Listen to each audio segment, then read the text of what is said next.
Armin, seeing there scenes of celebration and also tension, Haddad expressing some concern.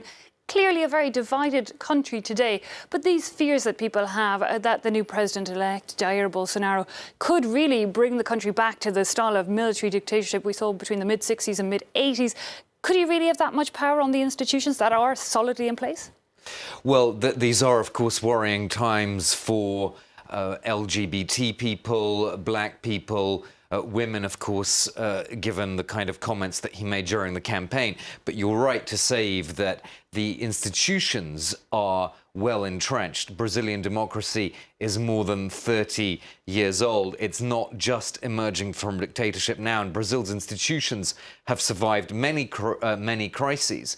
And crucially, there's no evidence that the army wants to overstep its constitutional role. So despite the fact that Bolsonaro relies on various ex-military people for advice, and despite his praise for that military regime of 1964 to 1985, there really is a different constitutional and institutional reality today, Eve. Meanwhile, beyond Brazil's borders, Armin, the result, of course, could have a direct impact on politics in neighbouring countries. What do you think the impact might be? Well, the first thing to watch, I think, is going to be the border issue with Venezuela, because, of course, Bolsonaro said during the campaign that if he wins, relations will change, that Brazil's policy towards Venezuela will change. So let's show you a map of that. This is more than 1,000 kilometers. This border here between Venezuela and Brazil has become an important escape route for Venezuelan refugees fleeing the misery, economic conditions and so forth there.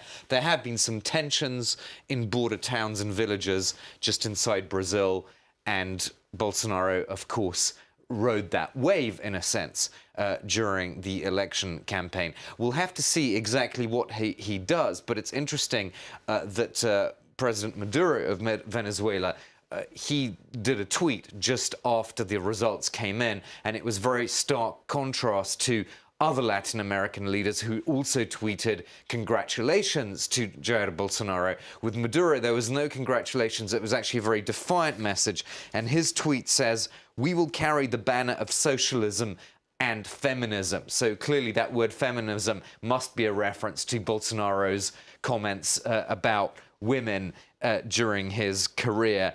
And clearly Maduro setting himself up already as this kind of defiant resistor to Bolsonaro. But we'll have to see what that relationship actually, what happens to that, and if indeed Bolsonaro does adopt a militarized strategy to this border, which of course could entrench Maduro's position, his anti-American stance, even further. Okay, definitely.